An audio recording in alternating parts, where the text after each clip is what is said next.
क्या रामायण सच में हुई थी या यह सब बस एक मनगढ़ंत कहानियां हैं? इसके ऊपर कई बार चर्चाएं हो चुकी हैं। कई लोग हैं जो इसे सच मानते हैं, लेकिन कई ऐसे भी लोग हैं जो आज कहते हैं कि यह सब एक मनगढ़ंत कहानी है, क्योंकि ऐसा हो ही नहीं सकता। लेकिन आज की वीडियो रामायण को काल्पनिक मानने वालों को हिलाकर रख सकती है। आज हम आपको वैज्ञानिक रिसर्च के कुछ ऐसे सबूत दिखाएंगे जिन्हें देखने के बाद आप ये मानने को मजबूर हो जाएंगे कि रामायण बस एक धार्मिक किताब और मनगढ़ंत कहानी नहीं है, बल्कि रामायण सच में हुई थी और श्री राम, रावण, हनुमान जी ये सब सच में मौजूद थे। और यही सब बातें जानने के लिए इस वीडियो के अंत तक जरूर बने रहें। आप देख रहे हैं mystery of God YouTube channel. ऐसे ही इतिहास का नॉलेज लेने के लिए इस चैनल को सब्सक्राइब कर सकते हैं। रामायण भारत के सबसे प्रसिद्ध ग्रंथों में से एक है। भारत में रामचरितमानस का पाठ पूरी आस्था के साथ होता है। महर्षि वाल्मीकि द्वारा रामायण में भगवान राम की संपूर्ण जानकारी लिखी गई है। और लेकिन कुछ लोग भगवान के होने पर ही सवाल उठाते हैं और रामायण को केवल कहानियों से भरी किताब मानते हैं। रामायण के अनुसार भगवान राम ने अधर्मी रावण को मारकर धर्म की स्थापना की थी। ज्यादातर लोगों का सवाल होता कि क्या भगवान राम वाकई धरती पर पैदा हुए थे? क्या वास्तव में रावण के 10 सिर और 20 भुजाएं थी? क्या हनुमान जी अपनी इच्छा से अपना रूप बदल सकते थे? और इन सब बातों की वजह से ही कई लोग रामायण को झूठ समझते हैं। मगर आज हम वैज्ञानिक अध्ययनों के आधार पर सिद्ध कर देंगे कि रामायण में वर्णित घटनाएं पूर्णतया सत्य हैं। नंबर 1, रामायण कालीन हवाई अड्डे। जितना हम रामायण को भारत में मानते हैं, उतना या फिर कहूं कि उससे भी ज्यादा श्रीलंका में माना जाता है।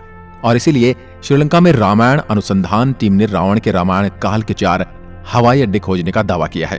पिछले 9 वर्षों से यह ऑर्गेनाइजेशन श्रीलंका के कोने कोने की छानबीन कर रही थी। यहां उन्हें कई जानकारी और अवशेष मिले, परंतु 4 सालों में लंका के दुर्गम स्थानों की खोज के कारण रावण के 4 हवाई अड्डे हाथ लगे।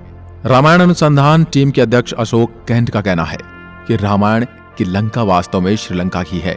यहाँ उसानगोड़ा, गुरुलोपोथा, तोतुपोलाकंदा और बरियापोला नामक 4 हवाई अड्डे मिले हैं और इन्हें हवाई अड्डों से रावण पुष्पक विमान को आसमान में उड़ाता होगा। और यह हवाई अड्डे न सिर्फ ये बताते हैं कि रामायण सच में हुई थी, पर यह भी बताते हैं कि उसमें लिखी गई सारी बातें जिन पर हमें यकीन नहीं होता, वो भी सच हैं। नंबर 2, रावण का महल। रामायण के अनुसार रावण सोने की लंका में रहा करता था, जिसे हनुमान जी ने जला दिया था। श्रीलंकन गवर्नमेंट को श्रीलंका में एक ऐसा महल मिला है और यह दावा है कि यह महल रामायण काल का है। इस महल से कहीं सीक्रेट रास्ते निकलते हैं जो उस महल को शहर के अलग अलग जगह से जोड़ता है। लेकिन जब रिसर्च टीम ने इन पर रिसर्च की तो पता चला कि गुफाएं नेचुरल नहीं बल्कि किसी समय ने इंसानों द्वारा बनाया गया था। श्रीलंकन हिस्ट्री के अनुसार रावण शहर के अलग अलग हिस्सों में अचानक से ही प्रकट हो जाया करता था और पलक झपकते ही उन हिस्सों से गायब होकर अपने महल में पहुंच जाता था। इसलिए जानकारों का मानना है कि रावण इन्हीं गुप्त रास्तों का इस्तेमाल किया करता था। अब इतने बड़े एविडेंस को हम कैसे नकार सकते हैं?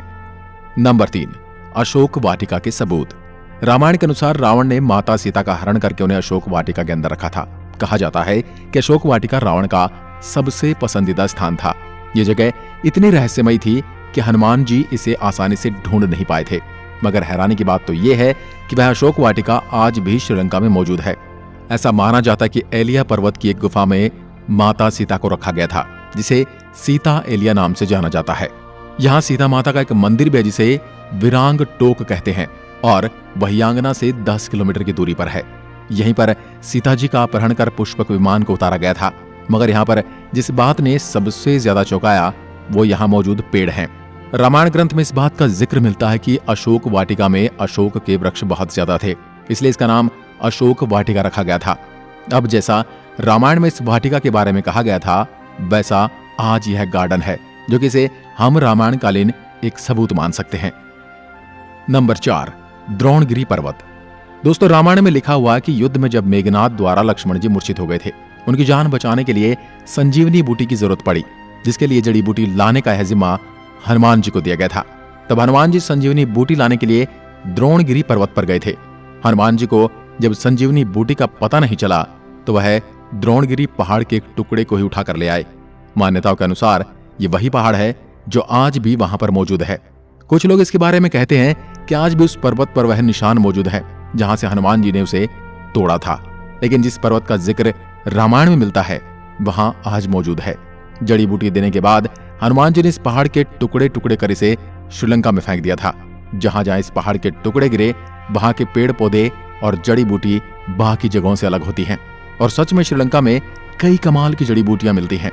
श्रीलंका में हिमालय की जड़ी बूटियों का मिलना इस बात का पर्याप्त सबूत है कि लक्ष्मण जी को संजीवनी देने की घटना पूर्ण रूप से सत्य है, क्योंकि ये जड़ी बूटियों के पौधे उस स्थान पर मिले हैं जहां पर लक्ष्मण जी को संजीवनी दी गई थी, जबकि दूसरे हिस्से में इस प्रकार की कोई जड़ी बूटी नहीं मिलती। नंबर 5, राम सेतु। रामायण सच में हुई थी, इसका सबसे बड़ा प्रूफ है राम सेतु। राम सेतु को एडम्स ब्रिज भी कहा जाता है और इसके बारे में पक्का सबूत तब मिल गया जब नासा ने सैटेलाइट तस्वीरें जारी की। पैसिफिक ओशियन की तस्वीर में कुछ ऐसा था जिसे देखकर वैज्ञानिक भी हैरान रह गए। पैसिफिक ओशियन के हिस्से में साफ तौर से पत्थरों की एक लाइन बनी हुई नजर आ रही थी।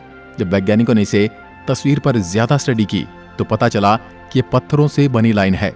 भारत के धनुषकोडी से श्रीलंका के मन्नार द्वीप तक बनी हुई है, जो लंबाई में करीब 30 किलोमीटर तक हो सकती है। पैसिफिक ओशियन में जिस हिस्से में नासा के वैज्ञानिकों के पत्थर से बना पुल नजर आया था, ये वही जगह है जिसका जिक्र रामायण में मिलता है। और अमेरिका के एक आर्कियोलॉजिकल रिसर्च टीम ने भी अपने रिसर्च में इस बात का दावा किया था कि तमिलनाडु और श्रीलंका के बीच मौजूद राम सेतु वो असल में एक मैन मेड ब्रिज है जो कई हजार साल पहले इंसानों ने बनाया था। माना जाता है 15वीं शताब्दी तक यह पैदल पार करने लायक था, लेकिन इतना ज्यादा समय बीत जाने के कारण यह पुल अपने पूर्ण स्वरूप में नहीं रहा। वैज्ञानिक दृष्टिकोण से इस फैक्ट को हम रामायण के एविडेंस के रूप में देख सकते हैं। नंबर 6, सुग्रीव की गुफा। बाली के डर से सुग्रीव जिस गुफा में रुके थे वह गुफा आज भी मौजूद है। रामायण के अनुसार बाली ने दुंदुबी नामक राक्षस को मारकर उसका शरीर कुछ दूर फेंक दिया था। हवा में उड़ते हुए दुंदुबी के खून की कुछ बूंदें मातंग ऋषि के आश्रम के ऊपर गिर गई। ऋषि ने अपने तप के बल से जान लिया कि किसकी हरकत है। फिर क्रोधित ऋषि ने बाली को श्राप दिया था कि कभी भी ऋषि के पर्वत के क्षेत्र में आएगा तो उसकी मृत्यु हो जाएगी। सुग्रीव को राज्य से निकाले जाने पर वह इसी जगह पर आए थे, क्योंकि वह जानते थे कि बाली यहां नहीं आ सकता। यहीं पर उनकी मुलाकात राम जी से भी हुई थी और बाद में राम जी ने बाली का वध किया था और सुग्रीव को किष्किंधा का राज्य सौंप दिया था। और ये सारी गुफाएं आज भी मौजूद हैं। नंबर 7, राम सेतु के पत्थर। भगवान राम ने समुद्र को पार करने के लिए बंदरों की सहायता से लंका तक पुल बना दिया था। कहा जाता है कि इस पुल के माध्यम से श्री राम की पूरी वानर सेना रावण से लड़ने लंका गई थी। मगर हैरानी की बात तो यह है कि राम सेतु में इस्तेमाल किए जाने वाले पत्थर आज भी मौजूद हैं। राम सेतु पुल के पत्थर पानी पर तैरते थे। रामेश्वरम में सुनामी के दौरान कुछ पत्थर जमीन पर आ गए थे। शोधकर्ताओं ने जब उन्हें दोबारा पानी में फेंका तो वह तैर रहे थे, जबकि दूसरे पत्थर पानी में डूब जाते थे। शोधकर्ताओं के अनुसार इसके लिए एक विशेष प्रकार के पत्थर का इस्तेमाल किया गया था, जिसे विज्ञान की भाषा में प्यूमाइस स्टोन कहते हैं। यह पत्थर पानी में नहीं डूबता और तैरने वाला यह पत्थर ज्वालामुखी के लावा से आकार लेते हुए अपने आप बनता है। ज्वालामुखी से बाहर आता हुआ लावा जब वातावरण से मिलता है तो उसके साथ ठंडी या उससे कम तापमान की हवा मिल जाती है। यह गर्म और ठंडे का मिलाप ही इस पत्थर में कई तरह से छेद कर देता है, जिस कारण यह पत्थर पानी में नहीं डूबता। अब इन पत्थरों के पीछे का विज्ञान भी रामायण के समय उनको पता था और उन्होंने इस तकनीक का उपयोग राम सेतु को बनाने में किया था। यह रामायण का एक पुख्ता और मजबूत सबूत है। नंबर 8, जली हुई लंका के सबूत। रामायण ग्रंथ के अनुसार हनुमान जी ने लंका के सोने की नगरी को जला दिया था, मगर अभी कुछ एविडेंस मिले हैं जिन्हें लेकर कहा जा रहा है कि लंका के जलने के सबूत आज भी वहां पर मौजूद हैं। जिस जगह पर श्रीलंका को जलाया गया था वहां की मिट्टी आज भी काली है, जबकि उसके आसपास की मिट्टी का रंग वैसा ही है जैसा कि नॉर्मली मिट्टी का होना चाहिए। बस इतने से इलाके में ही काली मिट्टी मौजूद है, जो कि जली हुई लंका के सबूत को बताती है। इस बात को भी हम एक इत्तेफाक कहकर टाल नहीं सकते। अब जब आपको इतने सारे प्रूफ दिए जा रहे हैं, यहां तक इतने सारे प्रूफ कोई इत्तेफाक नहीं हो सकते, तो इसलिए यही साबित होता है कि रामायण सच में घटित हुई थी। आपका क्या विचार है हमें कमेंट में लिखकर जरूर बताएं। एक बार फिर मिलते हैं एक और ऐसी दिलचस्प वीडियो के साथ। तब तक के लिए नमस्कार। जय हिंद, जय भारत, जय श्री राम।